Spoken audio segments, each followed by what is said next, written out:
as session number 4. And today we have session number 14, that is on deep learning models for NLP. As you already aware that Ramlinga Swami sir, he's working as an assistant professor from NIT Warangal, Telangana. Sir, I request you to take over the session and continue to deliver the talk on deep learning models for NLP, sir. Over to you, sir. Okay, thank you very much, ma'am. Yeah. I hope you are able to see my screen, okay? Yes, sir. Yes. Yes. It's deep learning for NLP, okay? Yes. So very good morning, all, and so you nowadays you might have heard about the deep learning techniques like say LSTM, there is a recurrent neural networks, there is autoencoders. There are some sort of deep learning models, and are nowadays extensively used for the NLP purpose, natural language purpose. So we already seen why we are using the NLP. So why we have to process this our language, okay? So what we are ultimately what we are trying to do that. So whatever we are speaking, whatever we are writing, it has to processed by your computer. So why should I process my information? See, suppose I want to talk with a computer. Yes, now we said it's possible with the help of Google Assistant. With the help of Google Assist, whatever you're talking is able to understand by your machine, and in turn it is giving a response. You see, now you are communicating with a digital machine with over voice communication. And also, if you see the another paradigm, suppose the machine translation. Suppose I am speaking some language. Now I want to convert whatever I'm speaking into a different language. Suppose I am speaking in Telugu and I have to convert. The machine has to understand the language which I am speaking, and this in turn should convert into the target language. Can be in English. Yes, the Google Translate does the same thing. So what you are typing in English, now if you don't know English, and it will convert into Telugu or Kannada or whatever language, it's about different languages. How it is all these are possible? Because there are so many advancement in this, in the language processing area, natural language processing area, with the advent of the invention of so many deep learning mechanisms. Earlier we used to have the machine learning models. I think you already know how the machine learning models are different from the deep learning models. In the machine learning models, we usually stack the few layers, and we will apply some sort of training algorithm, and then once your network gets saturated, converged, then we'll stop our algorithm, then like that. But that won't solve some complex problems. Your machine learning models, which we have a few layers in their architecture, won't have the performed results in the long run, because as a data set complexity, because of some problem and because of the rapid growth in the data, it won't handle the bulk data and all this stuff. Of course, the advent of the machine learning, the late 95s or 90s or the beginning of 20s, so we used to have limited computational resource. Of course, we used to have only CPUs, and it's offering GPUs and having a high resource computational powers is very expensive. So we people to have a deep learning, machine learning models, and we used to. But with the advanced, with the rapid technology in the computational, what you call in the computational grid, or not computational grid, computational the line. So we have some GPUs and TPUs, and because of advantage, because of this technology, the prices came down, and there is a affordability of this TPUs or GPUs now are possible. So once we have a computational power with you, so now handling of the data is not a big deal, because in the unparalleled with this, so the amount of data is being generated, the amount of being available is vast. And the digging, sorry,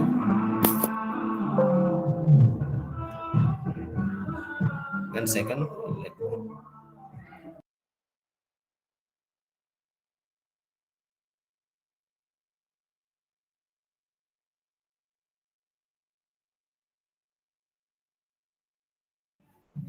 Sorry for the inconvenience. Yes. So the, uh, the the amount of data is being generated is vast, and we have to handle this raw data to extract the meaningful information or to process something. I'm talking about unstructured data. When I'm speaking, I'm talking about unstructured data is something in speech or something which is written on the text. These are all unstructured data, and these unstructured data has to be properly handled by your suitable models, either it's a machine learning model or deep learning models, to get benefit out of it. So we have seen so many applications. By this time, you are familiar with what are the applications where we can use NLP. So natural language processing, we have applications in the machine translation. Or this is the one easy way to communicate with your device. So nowadays, the earlier used to have channels in TV. Now by help of the Google Assistant, you can directly access any content by speaking over your Google Assistant. So the access is very now become very easy, and the challenging part is how the machine is able to understand this. Right. So the today's session, so I will talk about morely, and I will start about the deep learning, and then how the deep learning can be used for your NLP task like word embeddings and also. So just I will give overview of the deep learning and what are some of the properties of the deep learning. And if you understand the deep learning, you must require some background knowledge of the neural networks and some historical achievements, some milestones in the deep learning area, and the restricted Boltzmann machines and denoising Boltzmann machines and autoencoders. You will see different kind of these autoencoders is a kind of deep learning model. How we can make use of this autoencoder, especially in the NLP area. So usually autoencoders are used for the dimensional reduction purpose. But how we can make use of these autoencoders for NLP task, we will see.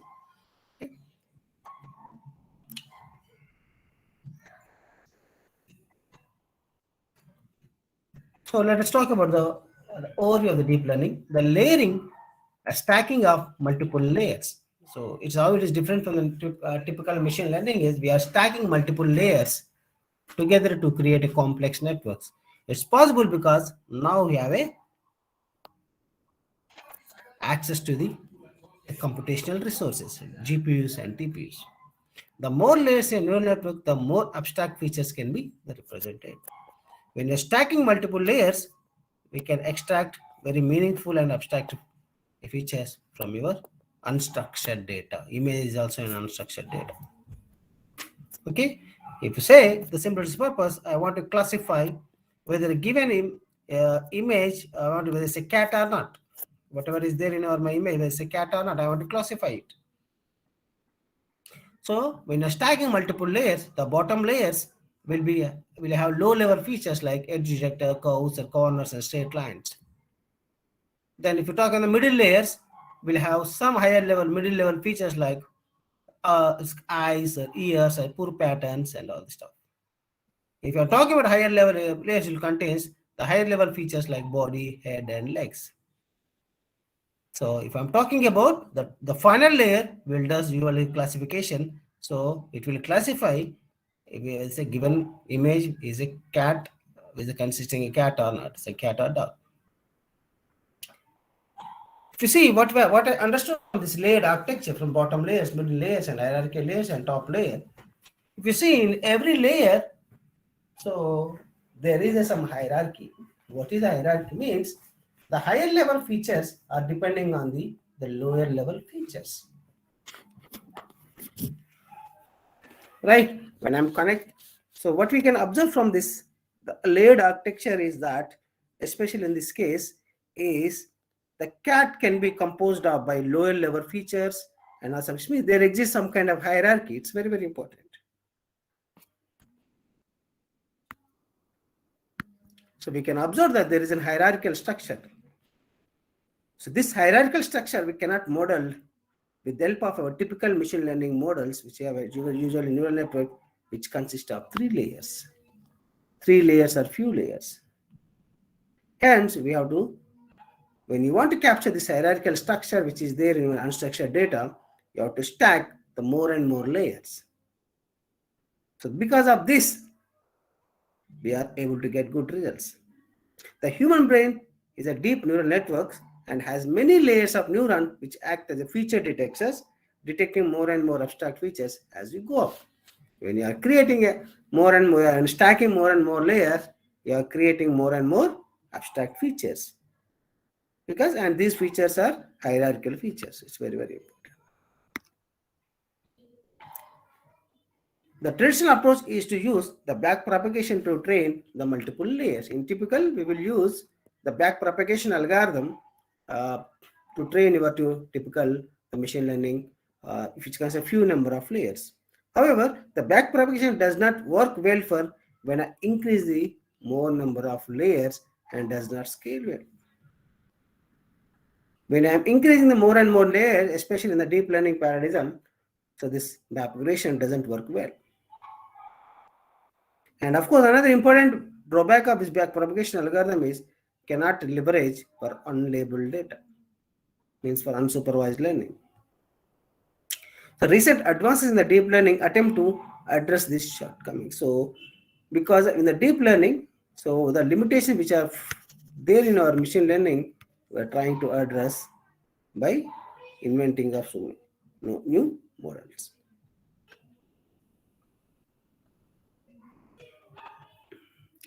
So one of the deep learning very early attempts, when I'm saying the very early attempts towards the deep learning is the very beginning. We started in I think 1991. I don't know.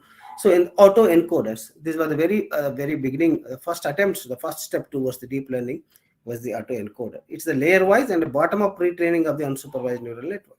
It comes under the unsupervised. So what is the beauty of this encoders is the size of your input layer and the size of your output layer. Suppose if I'm saying this is my input layer and this is my output layer is same. This will be same. The number of, okay, this is something middle part. Okay. The in between there it will stack so many layers, but the number of neurons, the size of this input layer and output layer is same. So, right. So the supervised training and label data using either the features learned from one and feed into the classifier. So what is happening here? So usually these auto encoders will be used for the dimensional reductions to get the high level features. Okay. So where we can capture these high level features is in this middle portion. So this is the area so where you can get extract the good features. What is trying to do? So if you see,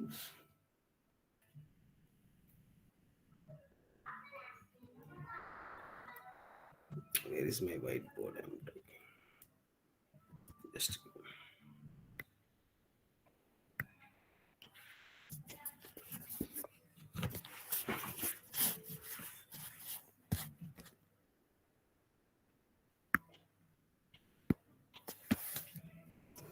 see, there is a network. This is my input layer.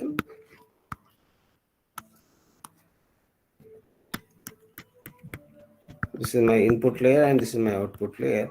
So in between,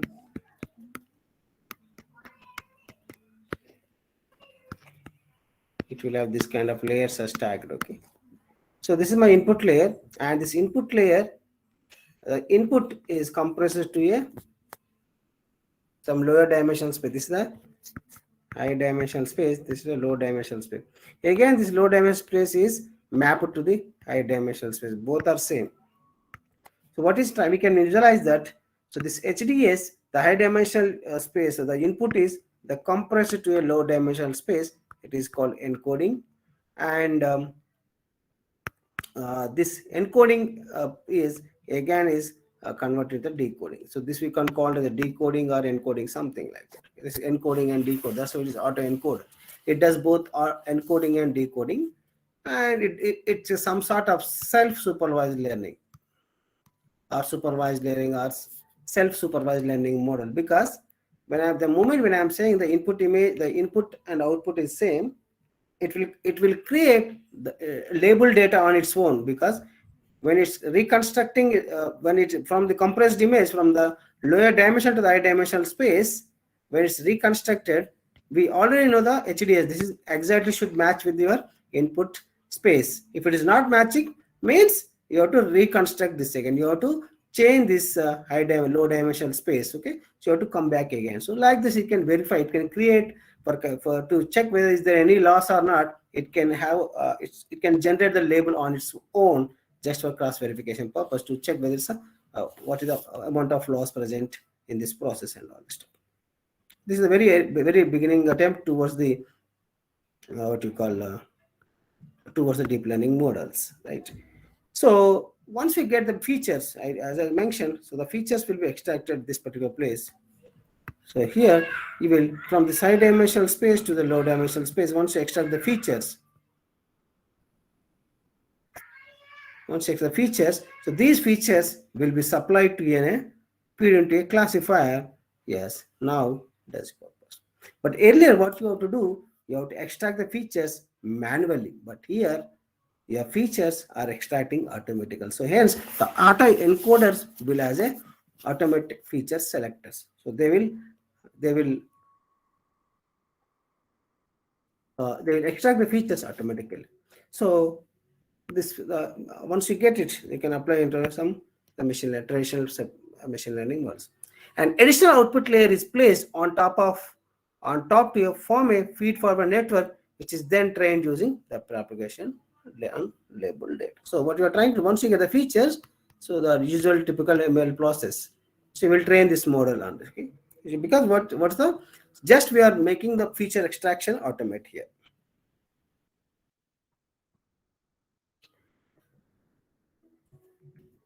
So these deep learning models, which very beginning we have seen, we started with the auto encoders, then we have invented the convolutional neural networks and recurrent neural networks, GANs and all.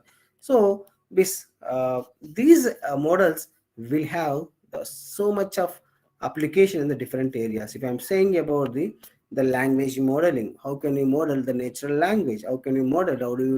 How can you encode them your text statements? How can you process these text statements? And how can you verify this is syntax and semantic and all this stuff?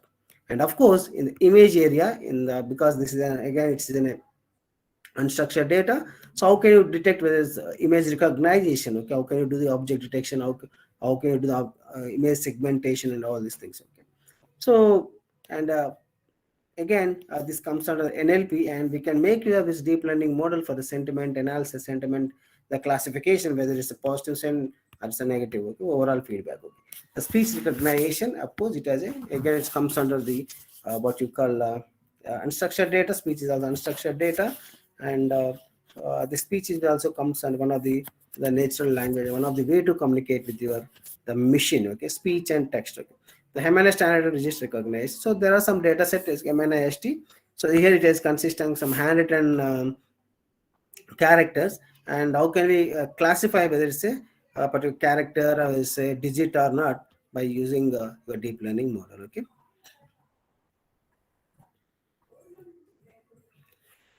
So typically applied to the image and speech recognition in NLP. So we can use this deep learning model, especially in the image data. So if you are image and unstructured data, in the image area, we can use the convolutional neural network. The CNNs are very famous for the image sort of data, and speech and NLP, we can use the RNNs or autoencoders also. In image also, we can use autoencoders, no problem. But thing how we can use, we'll see now. Just try to remember that the auto encoders are useful for the feature selection, automatic feature selection.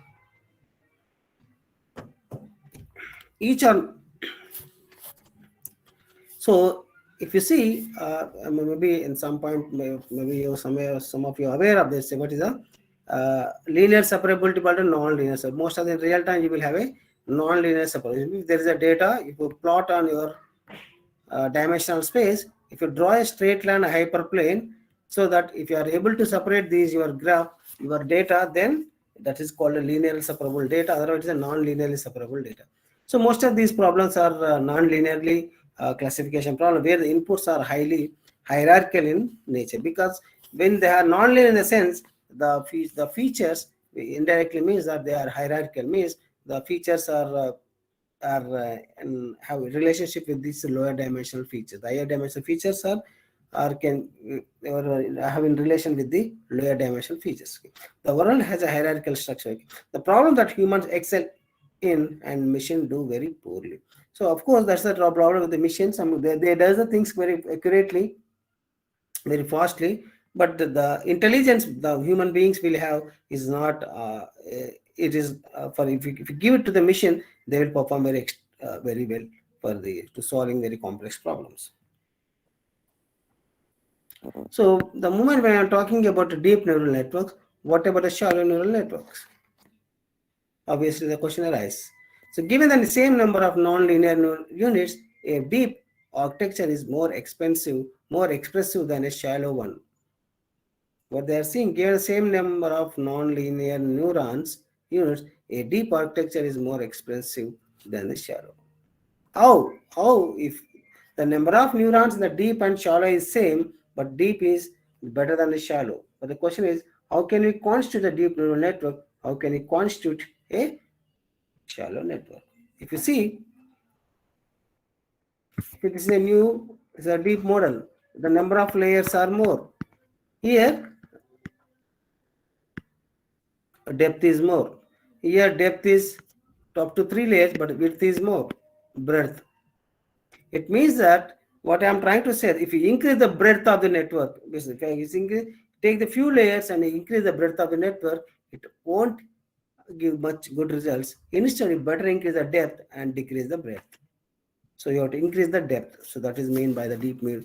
That is stated by the person called Bishop in the 1995. But he's saying that don't increase the breadth, just increase the depth, so that you can create a deep neural network. Of course, you can create with the same number of neurons with the what you call shallow network, but shallow networks are created with the help of by increasing the breadth of each and every layer. It doesn't have good results when compared to the deep neural network. With the same, assuming that there are same number of neurons. The 2-layer plus input layer neural networks have been shown to be able to approximate any function. This is what we have seen.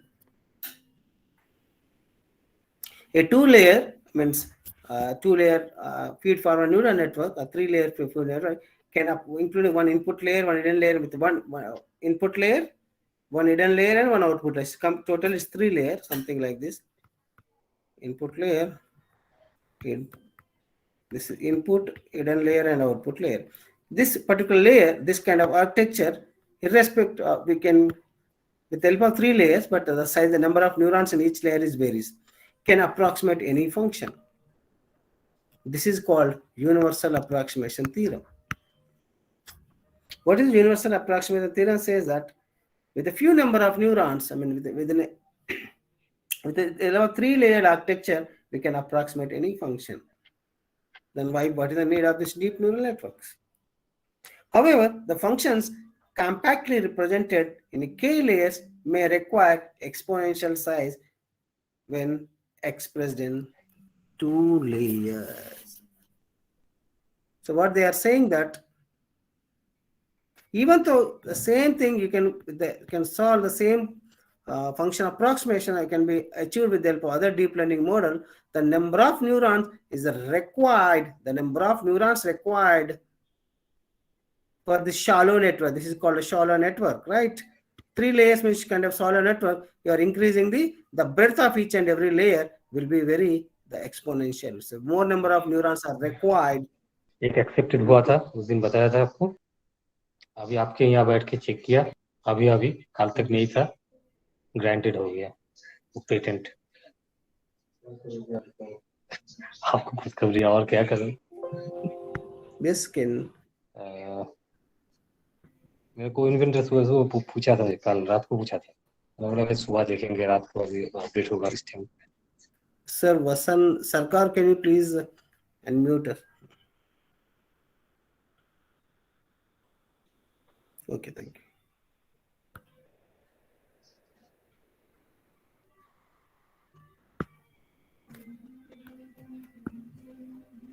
Sir Sir, so it's a kind of हाँ, उन्होंने बोला कि उनको बता देने के लिए। Sir, 1 second, कि sir. We'll अब भेज remove the देना उनको। participants from the meeting. हाँ, Remove.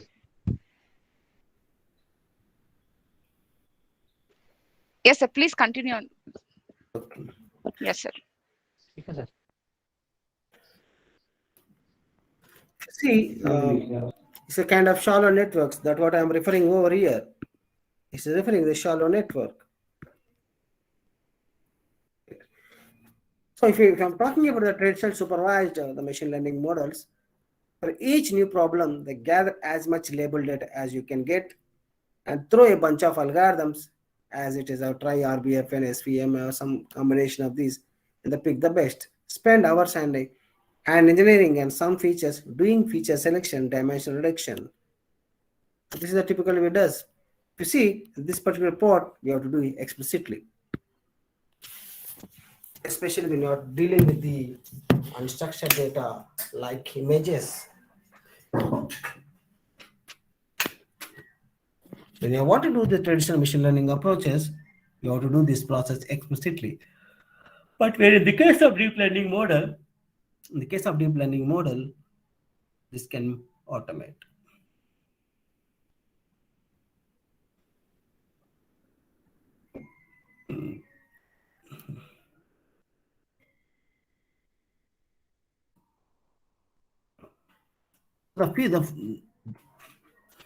I already mentioned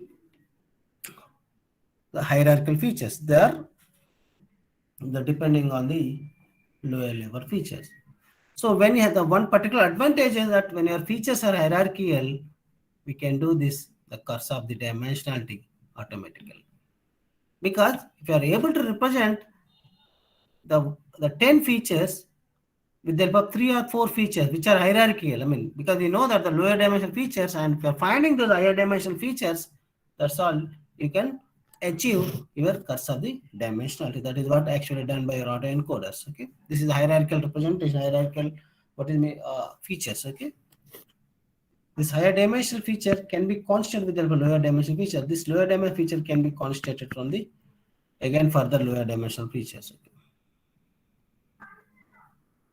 This is the meaning of the pixel. From the pixels you construct the higher level features called edges. From these edges you construct objects, and then you come from the.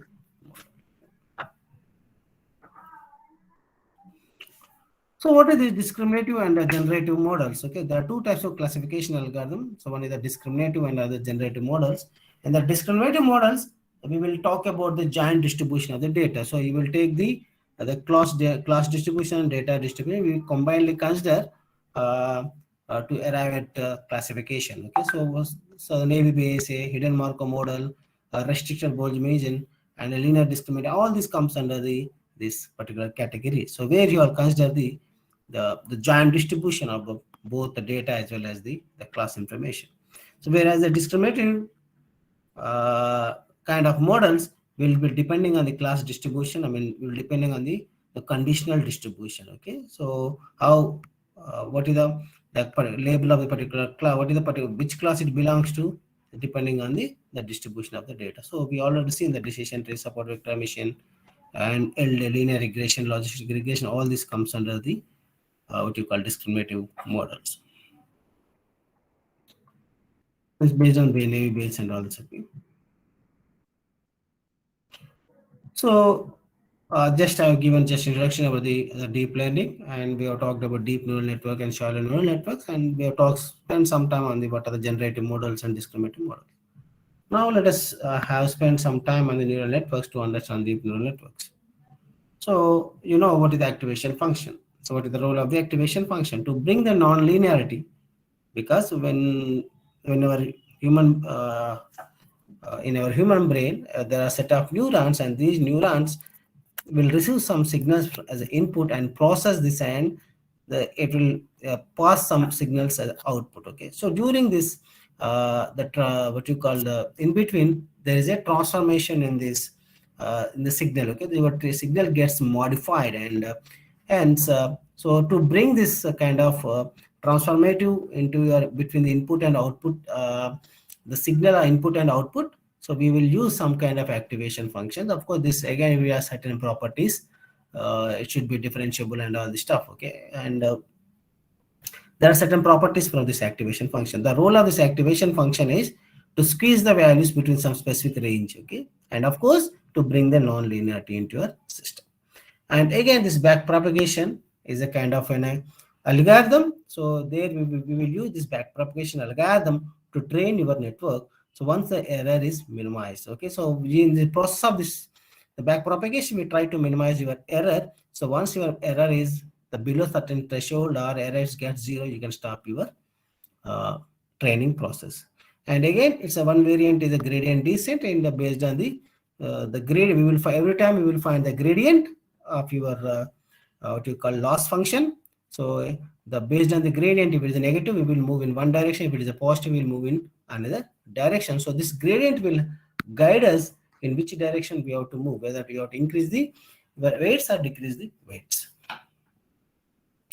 For each node, some of the inputs multiplied by their weights and add the bias. So for each node, what we are trying to do, for each neuron, it will have certain inputs and one output is there, and these inputs will have certain weights W1, W2, and so what we are for each neuron, some of the inputs, suppose I1, I2, and I3, the sum of the inputs and it gets multiplied by the weights. So I1 W1 plus I2 W2 plus I3 W3. This we are adding some bias term, and this is passing to a nonlinear activation function. Okay, the result is passed through an activation function whose output feeds the next layer. So this nonlinear activation will squeeze the values from larger values to smaller values, and this value will be passed to the next layer.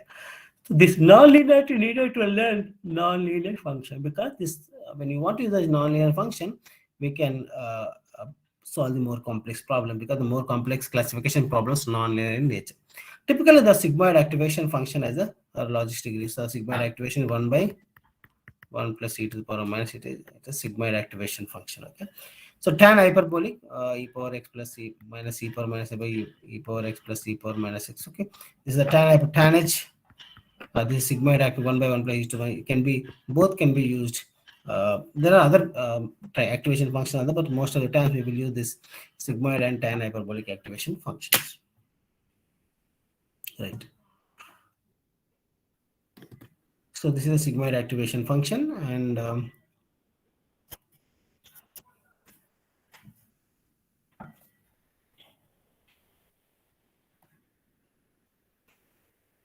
so there are different kind of activation function. This is logistic, hyperbolic tangent. This is the logistic. If you see this, so whatever is the value of your the input, the output values is between the 0 to 1. If I am seeing the hyperbolic activation or hyperbolic tangent function, so if you see the values are from -1 to 1, nearly +1. Okay, if you see the values are squeezed between -1 to 1, these values are between squeezed to 0 to 1, and the linear means whatever is input the same as output. The threshold logic activation function will be either 0 or 1. It is not a continuous. If you see, this is a threshold logic activation function. So there are 4 varieties of the activation function I have said, but mostly we will use logistic and tan hyperbolic. Of course, in the deep learning we will use the ReLU activation function. I have heard about ReLU activation function, where it will fit in the ReLU activation function. The ReLU activation function will look like this. Okay.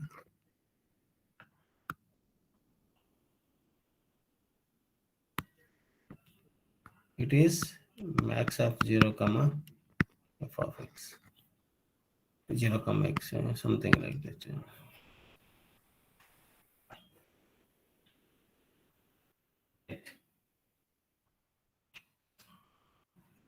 So what we are trying to, this back propagation algorithm will help us to train the model. Okay. So every time, for every neuron, we will find the suppose the my function, my target is y, and my neural network is trying to find y in terms of the x. So where x is a function of where y is a function of x, we are trying to find out what is this f of x roughly. Okay, for each neuron activation, and we will find the activations like just now I said, activation propagate through the layer. So the activation of the one layer will pass to the next layer, and next layer activation for the next layer, like that will go. The output layer will compute the error. Once it reaches the output layer, we will compute with the, we will compare with the ground truth, and you will find the when you compare with this where actual value target y and this is approximated value f of x, both will compare and you will find the error. Okay, again there is so many mechanisms are there to find this error, absolute error, mean squared error, cross entropy, and also. So update the weights using the derivative of this error. That's why it is called backpropagation. Once you in the forward phase, once you find this activations, at the last you will find the error. With respect of this error, you will in the backward phase, you will update the weights of your neural network until this error is minimized. You have to adjust your weights in such a way that you have to minimize this error. Okay.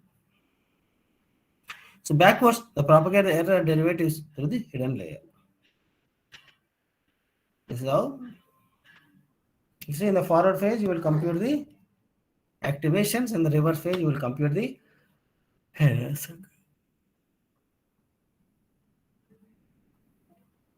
The weights are updated using the partial derivative of the activation function with respect to the error. So what we are trying to do here, you will find the error. How you calculate the error? Simply, the finding the error, you will find y minus f of x. But in the gradient descent, what will happen? You will find its difference. You will find the this error by partially derivating. Once you partially derivate the error function, the loss function. If you derive the loss function, what will happen? Dou of e by some with respect to some dou of some, you will get the what you call the loss. Here we found explicitly. Here we will find with the help of the partial derivative. That's the only difference the gradient is. And activation function with respect to the error. So the derivative pushes the learning down the gradient of the steepest descent on the error curve. If there is error curve, so what you're trying to do, if this is the error, it will tries to move to this particular steepest. Okay, like this. It will try to minimize this. I want to reach this particular. If I'm here, it will try to guide this. If I'm here, it will try to guide in this direction. Okay. So this gradient will guide you in which direction you have to move. Okay. So this is the way, by finding the gradient, it will guide you. It will reach the best value, best global value, global min value, global max. So when I want to see, if you see this is a backpropagation algorithm, we already some of the limitations of the backpropagation algorithm is they won't scale with the data, and when there are, if you are stacked multiple layers, the backpropagation won't work well. And of course, another drawback of these are drawbacks we already seen, and another few more drawbacks are needs the label data. Of course, it should require the need label data, and if you don't have a label data, we cannot apply the backpropagation supervised learning. Okay, scalable does not scale well over the multiple layers, and this we already see. Now let's see about the history of the deep learning. So in the very 1916, the McCulloch-Pitts, these are two, the person McCulloch and Pitts are invented this. The first singleton neuron is called a perceptron.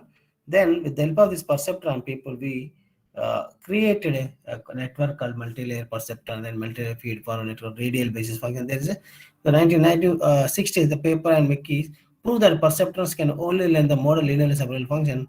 Interest in the perceptron rapidly declines, and people started using another non-linear model. So what is in the perceptron, what is the activation function? The activation function is the threshold logic activation function. This is the activation threshold logic as a red line. So this is the activation function used in the perceptron. Then people have used the backpropagation algorithm to train your model. Once we created a network, then we started using training algorithm. The very first attempt towards this training algorithm, the backpropagation in the years between 1970s to 80s, and when you create stacked multiple layers, we will use this backpropagation algorithm to train your model. Just now we have seen how the backpropagation works.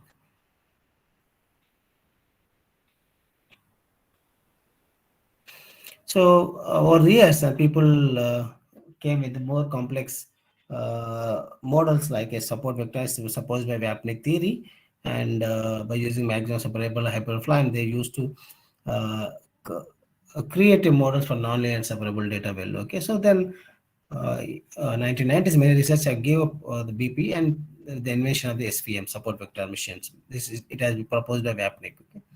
So mid 20s, the Hinton he make breakthrough in the in the 1920s. But deep learning is not new, and it was invented in the 2000s. Okay, so Geoffrey Hinton make the first breakthrough using by stacking multiple layers, and afterwards by connecting the feed forward neural network. Okay, stacking RBMs restricted Boltzmann machines on top of one another deep belief network has created. Okay, this is the very first. Train layer by layer on unlabeled data and using backpropagation to find in the weights on the labeled data. So they have used backpropagation algorithm, and they stacked the multiple RBMs restricted Boltzmann machines to one another to create this network. Okay.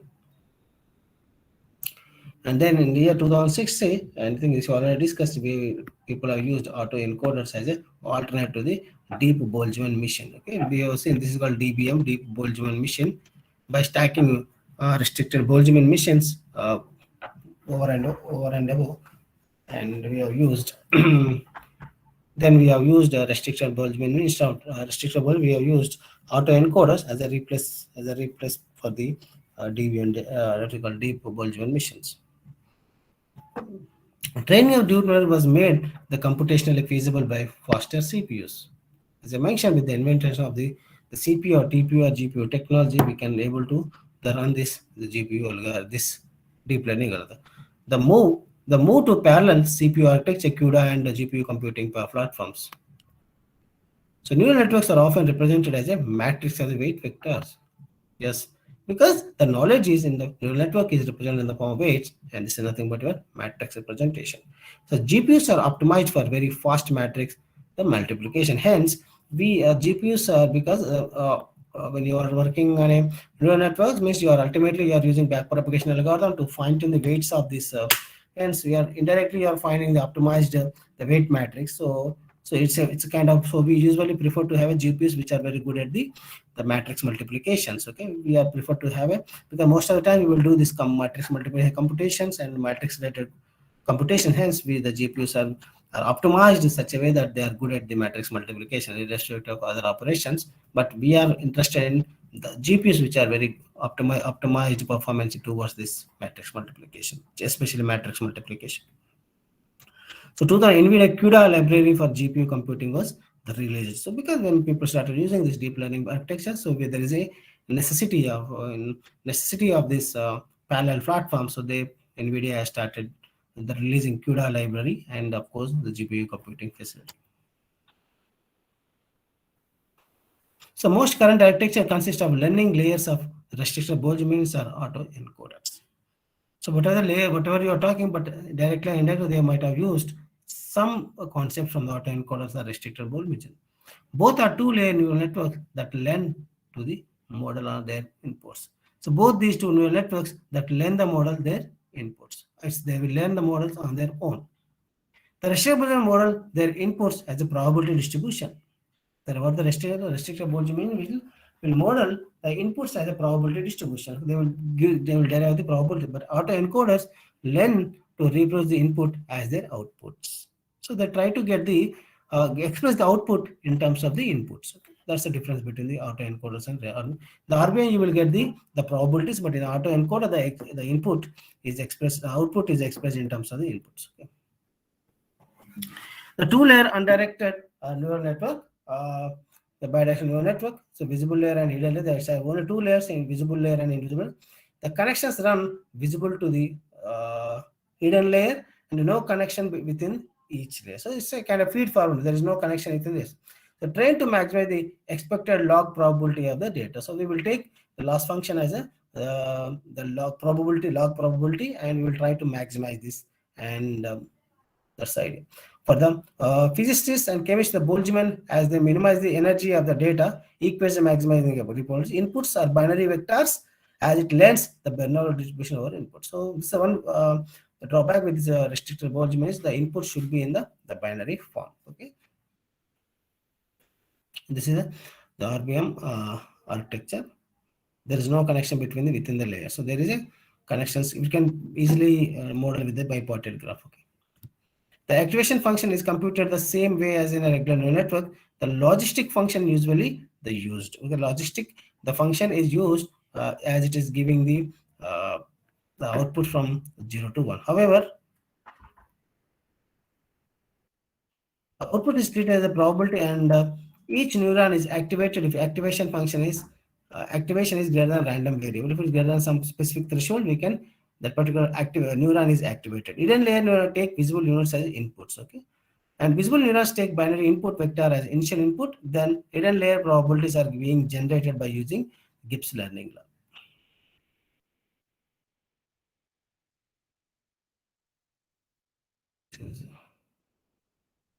Now, let's talk about the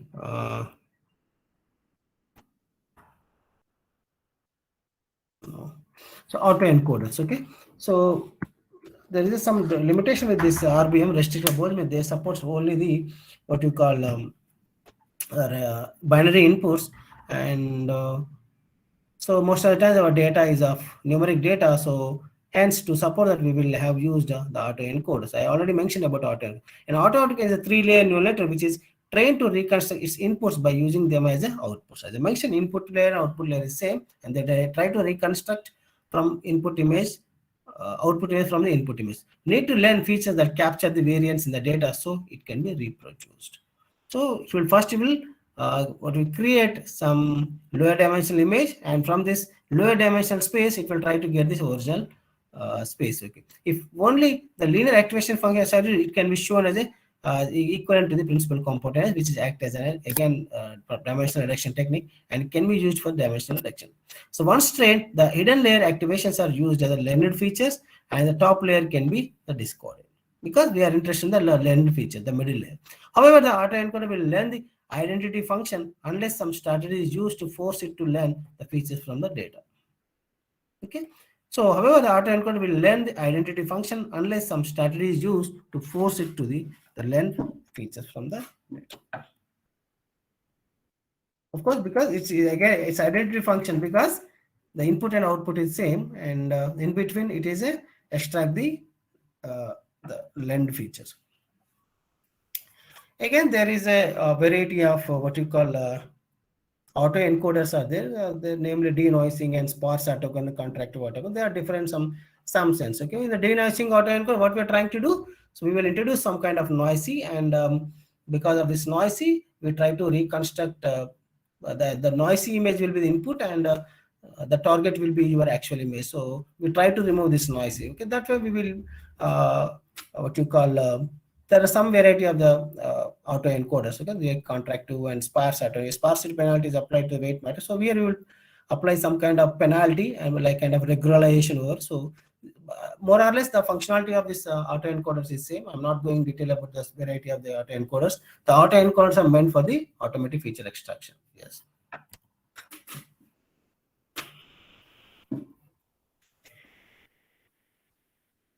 So if you see, how can we build the deep neural networks?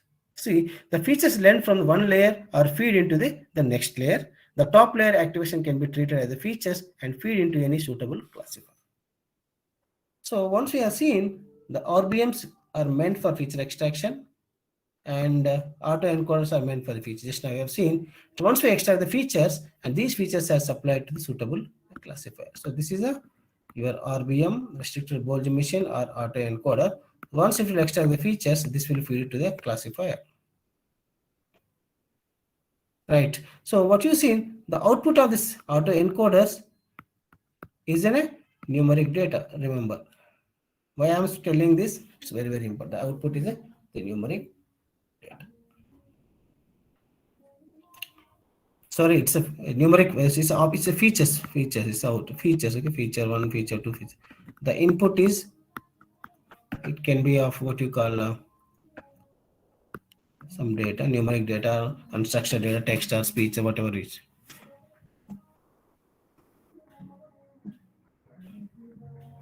Right. Alternatively, an additional output layer can be placed on top and the network fine-tuned with the backpropagation algorithm. What they are saying that by adding this feed-forward network, and we can apply the backpropagation algorithm, because we already extract the feature, and these features apply to classifier. By applying the backpropagation algorithm here, you can optimize this network. The backpropagation only works well in the deep neural network only if the weights are initialized close to the good solution. Okay, of course, the initial weights are initialized very randomly, and if these weights are very near to the actual solution, then your network will converge very fast. The layer-wise pre-training ensures this. Many other approaches exist for the fine-tuning of data. Example, so if there's the number of layers are keep on increasing, and if the complexity is involved, there are some alternative remedies like a dropout and what you call the max out something. So what is the dropout? The dropout mechanism, we will ignore some of the active neuron. We will ignore some of the activation the neurons, so that the network architecture will get what you call we need not calculate the activation of each and every neuron. We will miss some of the neurons, so that we can reduce some computations. So these are some of the snapshots. The training of deep and auto from stacked RVM. Okay, this paper is published in the year 2006 by Hinton, who has written a hint.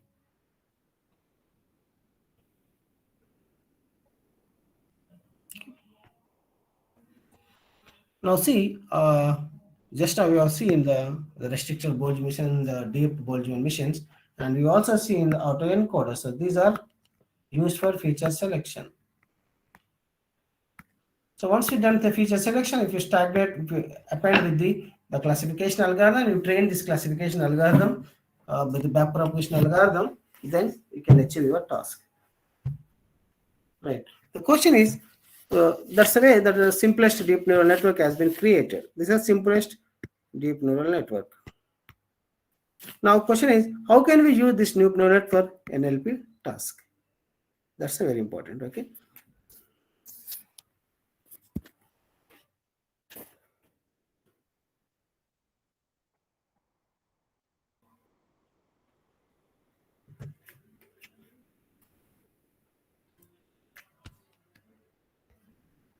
I hope you are able to see my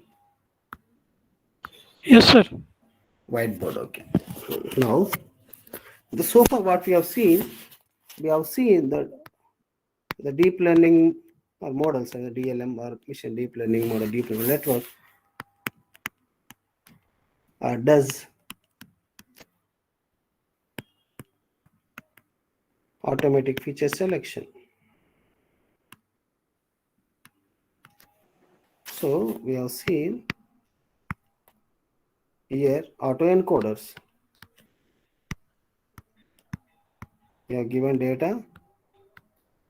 Then in the next layer, you have used some feed forward neural network, and this you train with the backpropagation algorithm.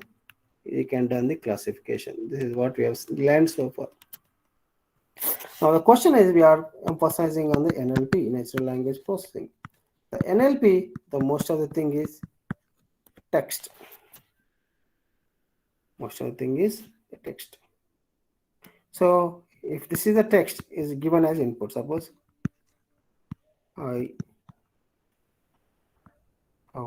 this is the text primer autoencoder. Now, so what should be this? What should be this?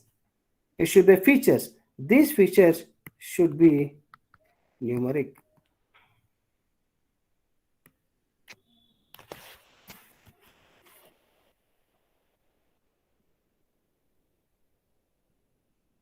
Or, so these autoencoders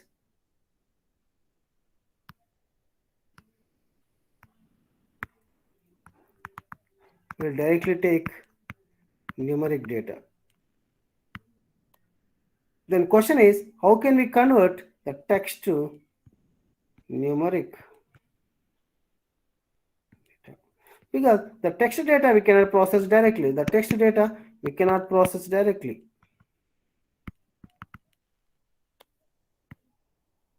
So there is some mechanism so that will convert into the text data should be converted to the numeric. So this is the concept of word embedding. Because your neural network will support the only numeric data, so the text data has to be converted into numeric data. This is Then we have to study about the word embeddings. The word embeddings, what they does is they will convert into numeric data. So this is a text data. How can I convert the image to the numeric data? How can I convert image data to numeric? Because you will consider each and every pixel.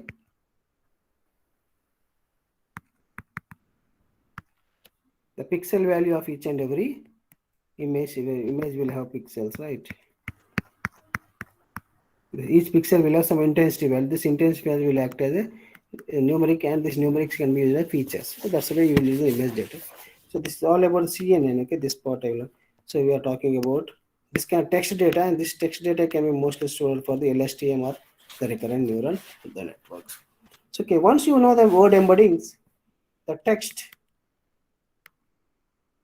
data you have to pre-process by applying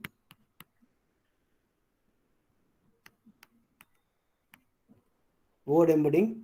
So the famous one is word-to-vec word embedding. So once you convert this will become a numeric data. Once you get the numeric data, you can apply on any one of the deep learning model like recurrent neural network, LSTM, multi-layer, whatever you can. Once you get convert numeric, you can apply on any of the deep learning models for any of your purpose like machine translation or what you call text to speech or something like dialogue systems and all of this stuff.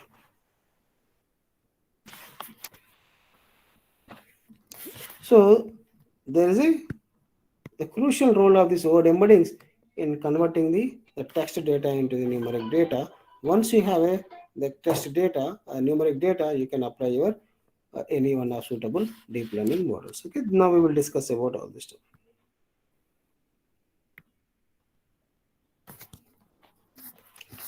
So this section will focus primarily on the groundbreaking work on Richard Socher at the Stanford University, and semi-supervised the recursive autoencoders was first produced as first proposed by this Richard Socher in the year 2011. What he did, he has taken the autoencoder. We already know this autoencoder purpose, so they have repeatedly these use autoencoders. That's why it is called the recursive autoencoders. This recursive autoencoders they have used for the NLP task, creating word embeddings. His work published in the top neural network embedding work performed by the correct. Okay. To do NLP with neural networks, words need to be represented as a numeric vectors. It's very good. That's why it is called word-to-vec mechanism. Word-to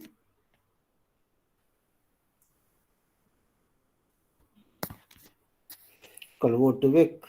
It's very famous word embedding techniques. The traditional approach is before the invention of the word-to-vec, one-hot encoding. What they do with one-hot one is a binary vector. Hi, I'm Swami.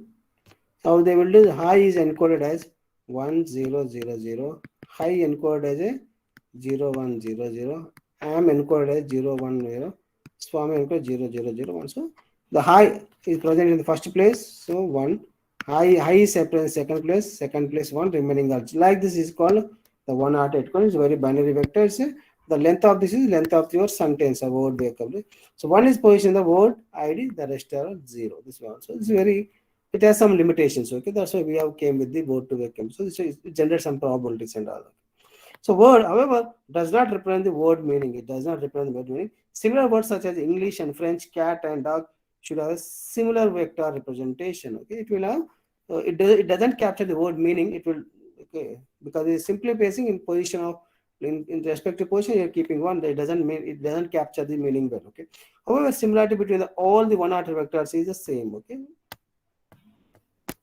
This certain dimension. So distributional word vectors. The word is represented as a distribution of distribution over k latent variables. K the latent variable by finding its proper distribution chosen so that similar words have a similar the distribution. So what we are trying to do, we have to see the similar words should have a similar kind of distributions, and the dissimilar should have more deviation in the distribution. The traditional approach have used the various vector space models. The words from the rows and the columns represent the context. Okay, in which context you are using. And cells represent the co-occurrences, I mean, the frequency of your by finding TF-IDF or kind of frequency or TF-ID count and all stuff. So and further, then you can use the PC or SVD single level decomposer to reduce the vector size. Once you created a lengthy vector, and then you can further apply the if at all if you want, you can apply the any dimensional reductions. Okay, there's some of the word embedding techniques that we will. The famous one is word2vec, and which has been developed by the Google. Okay, so neural word embedding. So the various researchers have used neural language models to develop the word embedding. So what this word embeddings does, it has done with the help of the neural network. That's why it is called neural word embeddings, and it has been proposed by Google. This is called word2vec only. A language model is a statistical model that assigns the probability to words given the preceding words. What we are trying to do, so for every word we will assign some kind of probability based on the previous word and its next words. Okay, have similar properties to distributional word vectors, but claim better representation.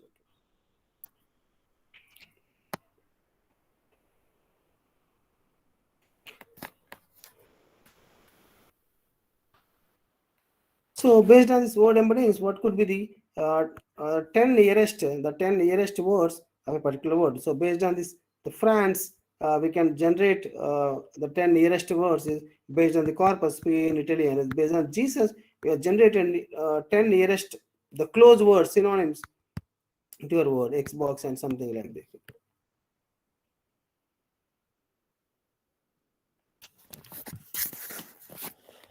And I want to discuss one. You see, the base paper for this is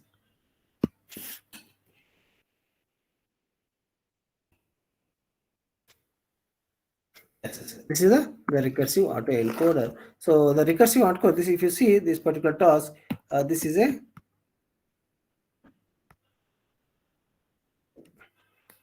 autoencoder. So here we are combining two.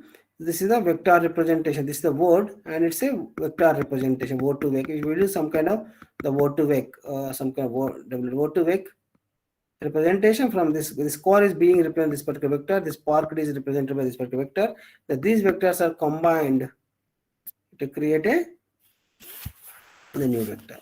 And again, this new vector is by using autoencoder. And again, this newly formed vector is combined with this one. It will create this vector. Okay, it will create some kind of a tree-like structure. Okay, that's why this is called autoencoder mechanism. And this being repeatedly. Here I am using once, here I am using once. Multiple times we are being used. Only thing, every time the input is getting changed. That's why it is called recursive auto encoding mechanism. Okay, with the help of this, what you are trying to get, you are trying to get the next predicted sentence, next predicted word. Okay, you can predict the next sentence, next word. Okay,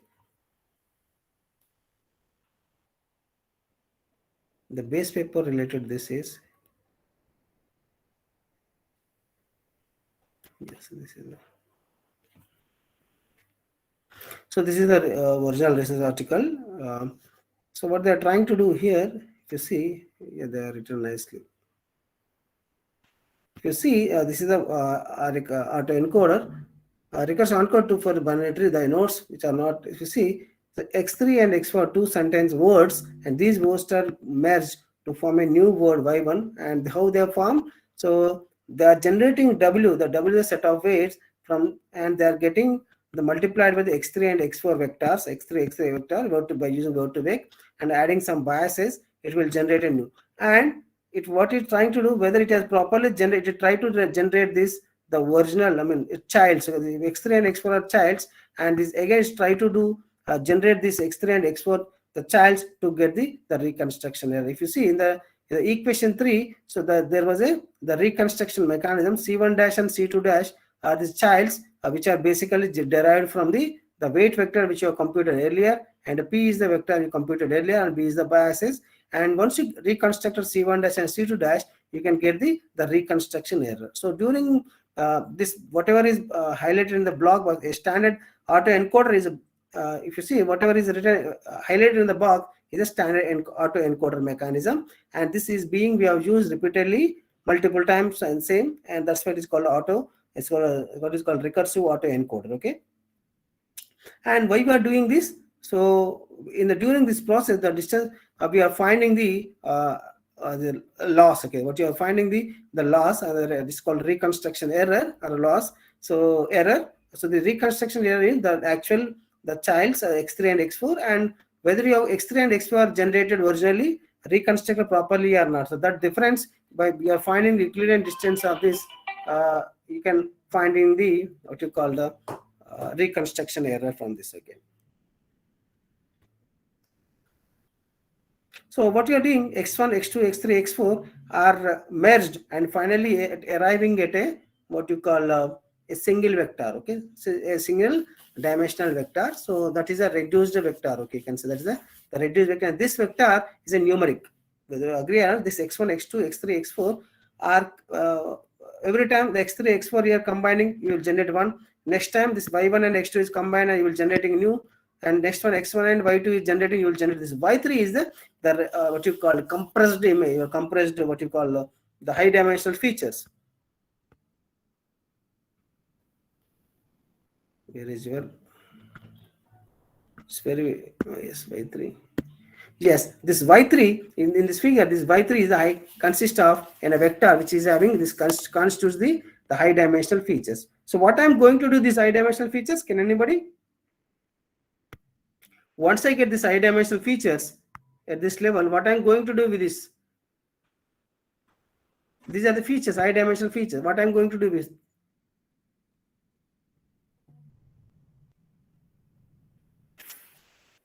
Yes, I already given what I'm going to do with these high dimensional features. This I'm feeding to any one of the neural network. Suppose if I'm saying LSTM.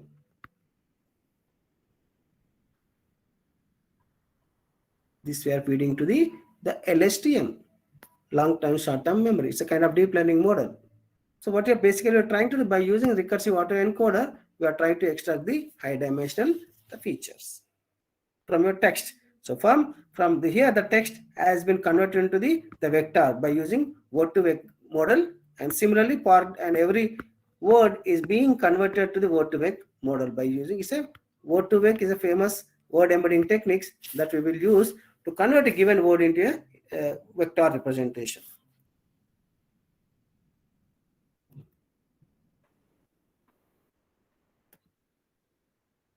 This is something about recurrent LSTM and all this stuff. So whatever the features you have, what are the features you have extracted, that will feed it to the this what you call this particular network. This is the LSTM or RNN. So what are the features you have extracted over here will be fed into the LSTM.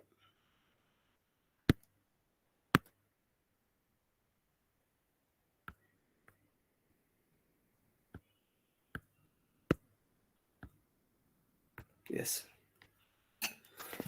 So Mr. Professor, can be used as reconstructing a binary parse tree with the lowest reconstruction error. So we have to every time we have to, when you are in this process, you have to maintain, you have to keep, you have to merge these features in such a way that there is a minimum reconstruction. AutoM is trained with the two objective functions. One is to minimize reconstruction, to minimize the classification in a softmax layer. So this is another variety of this. So this is another variety of autoencoder. I'm not discussing that. Just minimize the reconstruction error. Okay. The output of at each level of the tree is feed into the softmax. This is also comes under another variety of autoencoder. So the idea of this autoencoder is to minimize the reconstruction cost. Okay. This is a different one. Okay.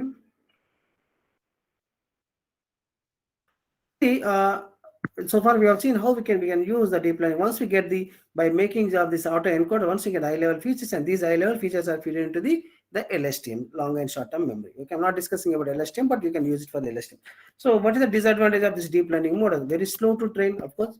There are so many number of layers, and availability of lots of Python implemented pretty rate in other languages. Okay, so there are very few algorithms are available in Google, and also we have to, most of them we have to start from scratch and all this stuff. So models are very complex. Obviously, because of this complexity, we are able to capture the very good features. Okay, with a lot of parameters, there are so many hyperparameters. There is a number of layers are increasing. There are so many hyperparameters, and it's a very big headache to fine tune all these big layer, what you call fine tuning of all these hyperparameters. Okay.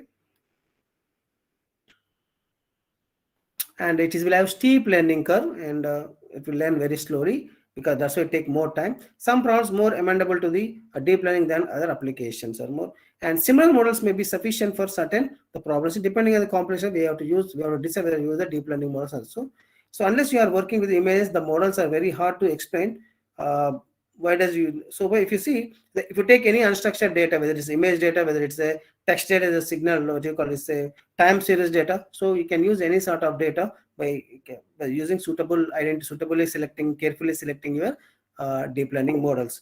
But as per my knowledge, if you want to apply this your text data, if you want to apply suitable deep learning, the most suitable is the recurrent neural network, and you can use autoencoders also. So why we are using autoencoders?